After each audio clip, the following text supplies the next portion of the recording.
नमस्कार साथियों। आज सेशन थोड़ा अलग है।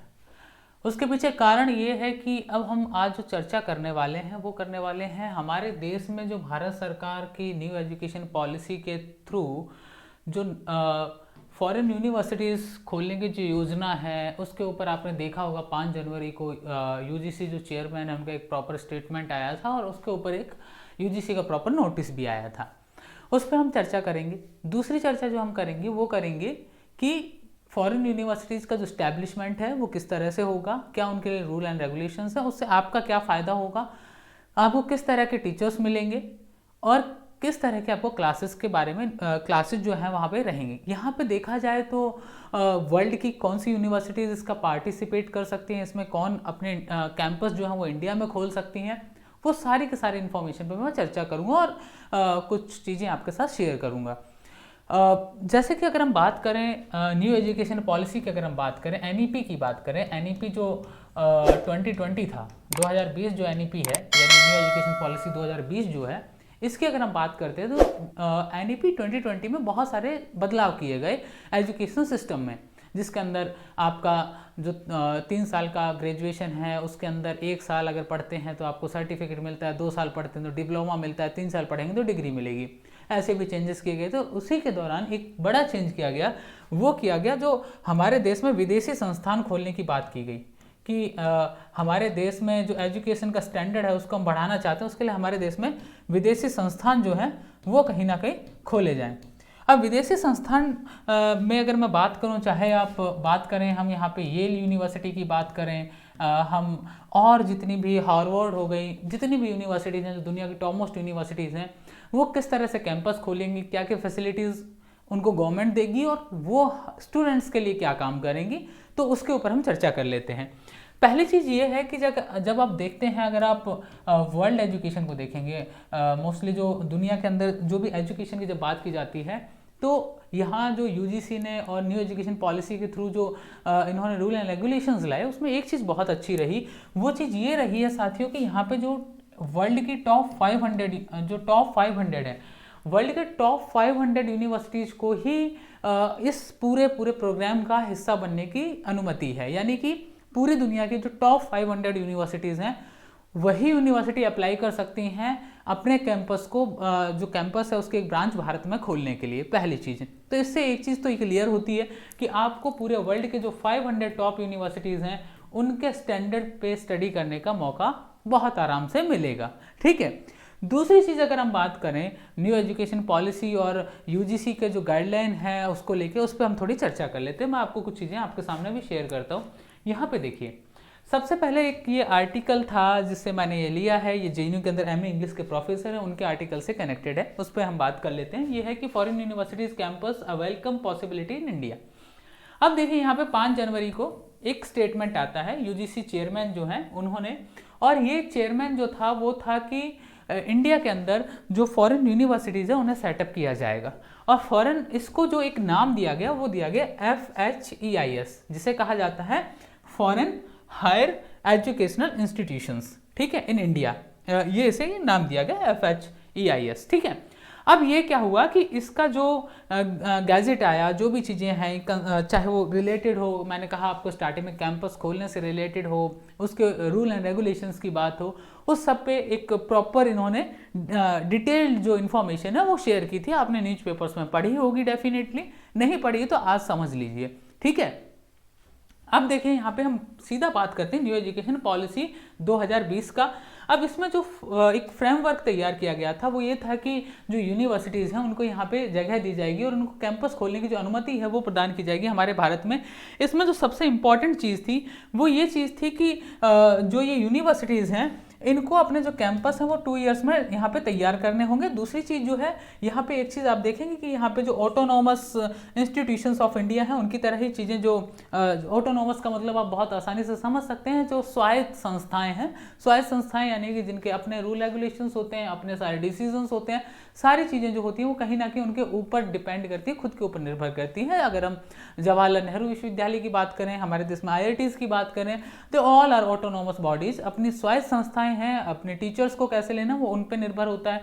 एजुकेशन, उनके एकेडमिक पॉलिसी अपने अकॉर्डिंग डिसाइड होती है, उनके एकेडमिक कैलेंडर जो हैं वो उनके अकॉर्डिंग डिसाइड होते हैं। बहुत सारी ऐसी चीज़ें हैं जो कि उनके अपने अकॉर्डिंग होती हैं, ना कि उसके अंदर सरकार की कोई डायरेक्ट दखलंदाजी नहीं होती है।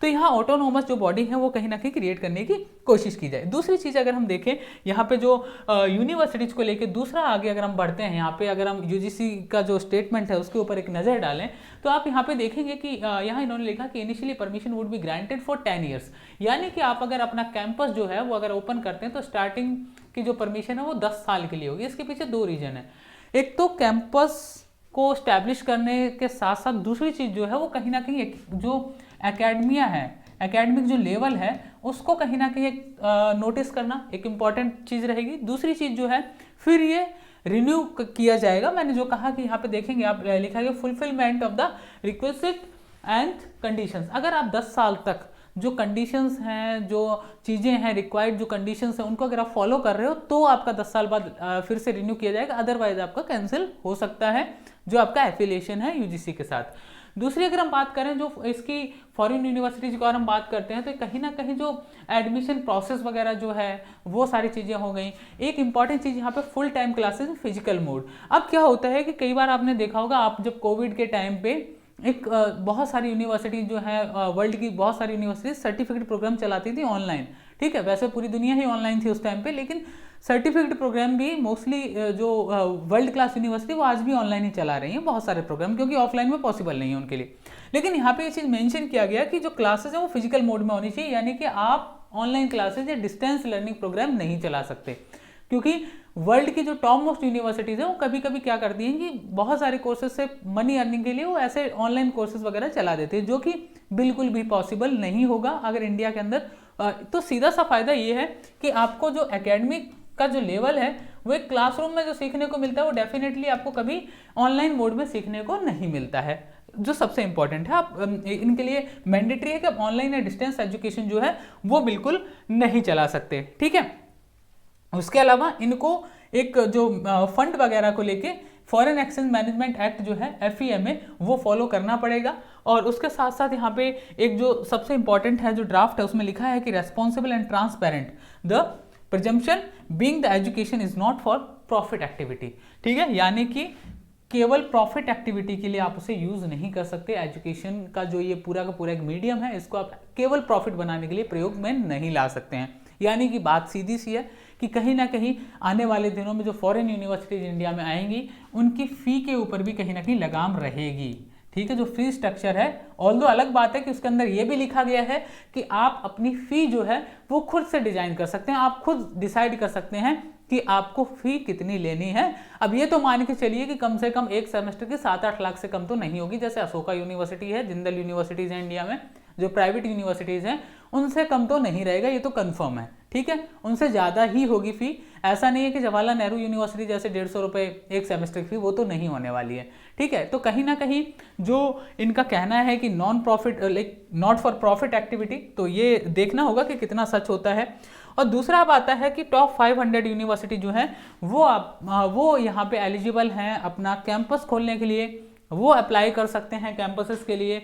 और यहाँ पे आगे लिखा है इन्होंने कि but those who have high ranking particular subjects, और आपका जो सब्जेक्ट वाइज देखा जाए, रेस्पेक्टिव फील्ड में देखा जाए, तो वो भी एलिजिबल हैं, ठीक है। तो वो ऑफ कोर्स उसमें एलिजिबल होंगी। फॉर एग्जांपल अगर हम देखें आपको सब्जेक्ट वाइज, जैसे JNU के अंदर कुछ सब्जेक्ट ऐसे हैं जो कि वर्ल्ड के अंदर टॉप मोस्ट में आते हैं, ठीक है, बहुत टॉप रैंकिंग में आ जाते हैं, पूरे ओवरऑल 500 के अंदर बिलो देन 300 में रैंकिंग में भी हैं वो, ठीक है। तो यहाँ पे क्या सब्जेक्ट के हिसाब से एक यूनिवर्सिटी है वो अपना एक स्पेशल आइडेंटिटी रखती है, तो वो यूनिवर्सिटीज़ भी इंडिया के अंदर एलिजिबल हैं, भले ही वो इस 500 से बाहर है। अगर वो टोटल ऑल ओवर रैंकिंग में टॉप 500 से बाहर है, लेकिन अगर किसी स्पेशल सब्जेक्ट का वो कैंपस यहाँ खोलना चाह रहे हैं, चाहे वो सोशल हो, जो भी हो, XYZ, उसके लिए वो एलिजिबल है, पहली चीज़ जो कि सबसे इंपॉर्टेंट है। अब हम बात करते हैं यहाँ पे दो चीज़ें समझ लेते हैं। अगर यहाँ पे कैंपस खुलता है टॉप 500 यूनिवर्सिटीज़ प्लस वो यूनिवर्सिटीज़ जिनका किसी एक सब्जेक्ट पे कमांड बहुत तगड़ा है, फॉर एग्जांपल मान लो किसी का सोशल साइंस पे बहुत तगड़ा, मतलब एक नाम है उस यूनिवर्सिटी का, ठीक है, तो वो सोशल साइंस जैसे सब्जेक्ट को लेके या इसके अंदर कोई एक पार्टिकुलर फील्ड है, सोशियोलॉजी है, एंथ्रोपोलॉजी है, जो भी है, एक किसी सब्जेक्ट या साइंस के किसी सब्जेक्ट पे उसका कमांड बहुत अच्छा है, बहुत अच्छा रिसर्च है उनका, वो भी यहाँ पे कैंपस खोल पाएंगे। तो इसका मतलब सीधा सा है कि आपको इन 500 के अलावा और भी बहुत सारी चॉइसेस मिलेंगी अपने एकेडमिक्स के लिए आने वाले दिनों में, ठीक है।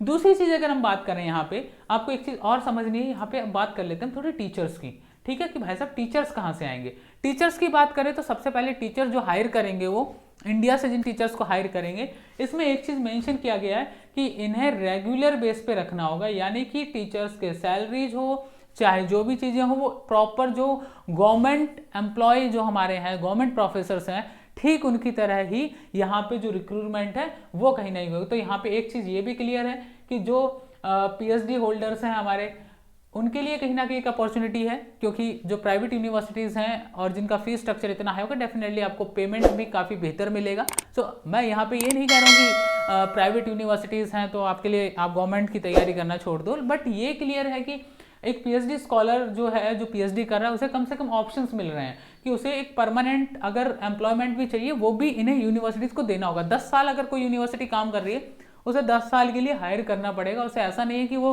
6 महीने बाद निकाल रहा है, 6 महीने बाद नया आ रहा है, 6 महीने बाद फिर नया आ रहा है, फिर नया आ रहा है, ये नहीं चलेगा। यानी कि टीचर्स वाली बात भी जो है वो क्लियर है। दूसरी चीज़ यहाँ पे देखिए कि अब आगे बढ़ते हैं, तो इन्होंने लास्ट में क्या कहा कि on the basis of approval letter of intent the foreign institutions would be expected to start setting up their Indian campus and building infrastructure within a period of 2 years। अब आपको यहाँ पे permission मिल गई, यानी कि अगर किसी university को 2023 में परमिशन मिलती है तो उसका कैंपस स्टार्ट हो जाएगा साथियों 2025 में। तो हम होप कर सकते हैं कि देश की पहली जो फॉरेन प्राइवेट यूनिवर्सिटी है इंडिया में, वो आपको 2025 में देखने को मिल जाएगी इंडिया में, ये तो कंफर्म है, ठीक है। 25 में कोई ना कोई कैंपस जरूर खुल जाएगा वर्ल्ड की टॉप मोस्ट यूनिवर्सिटी का।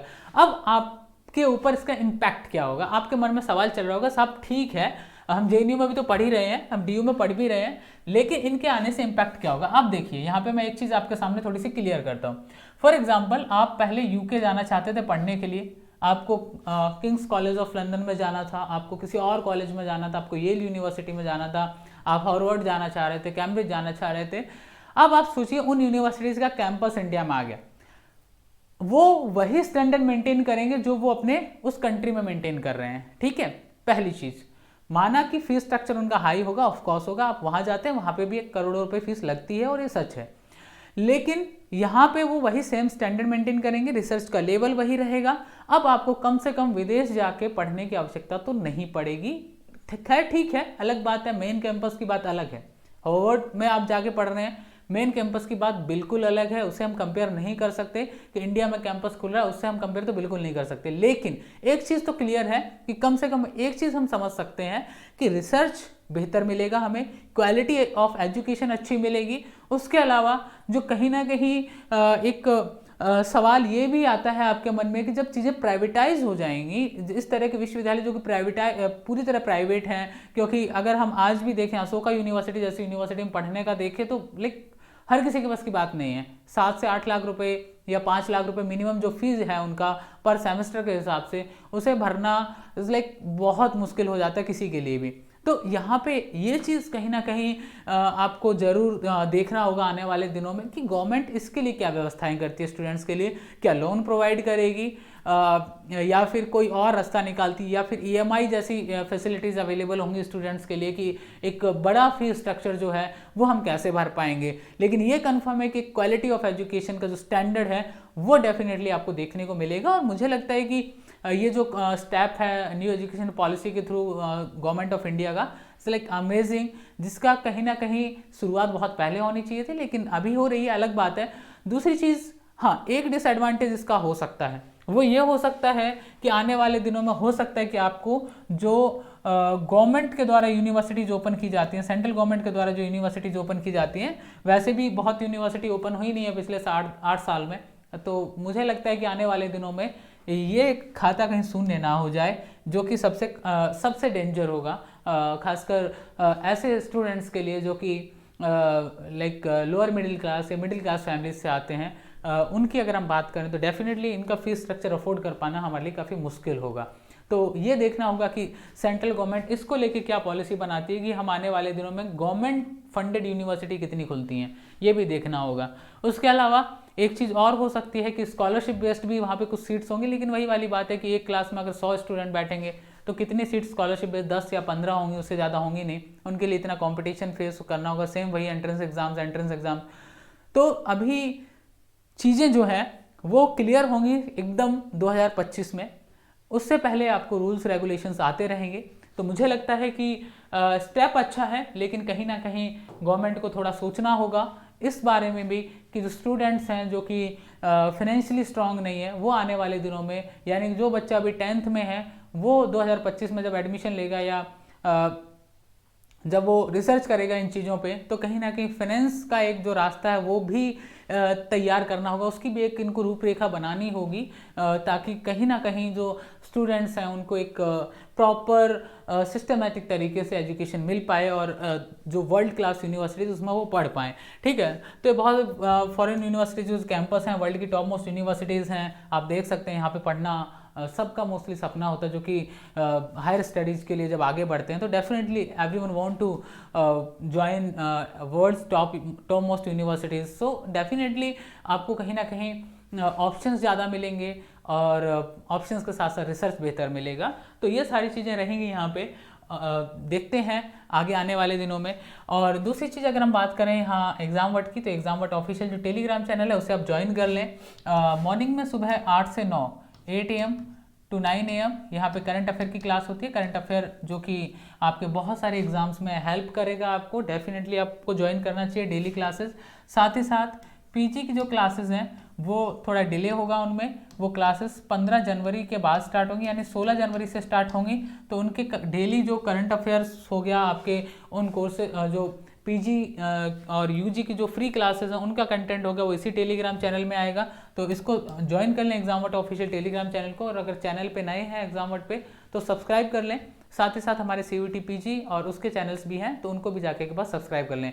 आपका कोई अगर क्वेरी है रिलेटेड टू फॉरेन यूनिवर्सिटीज़ तो प्लीज़ कमेंट करके बताइएगा।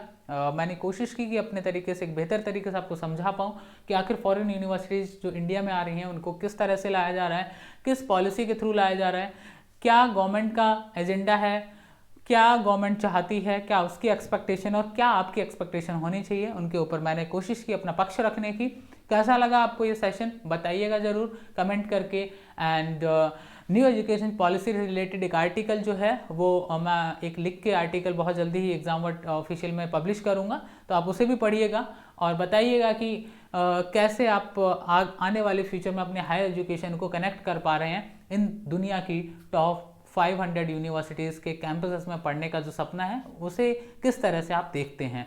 एंड CUET पीजी के जो कोर्सेज हैं वो बहुत सारे प्लेटफॉर्म पे चल रहे हैं, तो उन्हें भी आप ज्वाइन कर सकते हैं, उसकी डिटेल भी ऑलरेडी अवेलेबल है। So thank you very much and wish you all the best. मिलते हैं नेक्स्ट सेशन में एक नई इन्फॉर्मेशन के साथ, ताकि आप अपडेट रहें और ऐसे सेशंस अब कंटिन्यू आपको यहाँ पे मिलते रहेंगे। ऐसे आपको पूरे वीक में 3 सेशन मिलेंगे और इनका जो इवनिंग में 6 PM जो होगा वो 6 PM पे आपको लाइव मिलेंगे यहाँ पे एग्जामवट पे।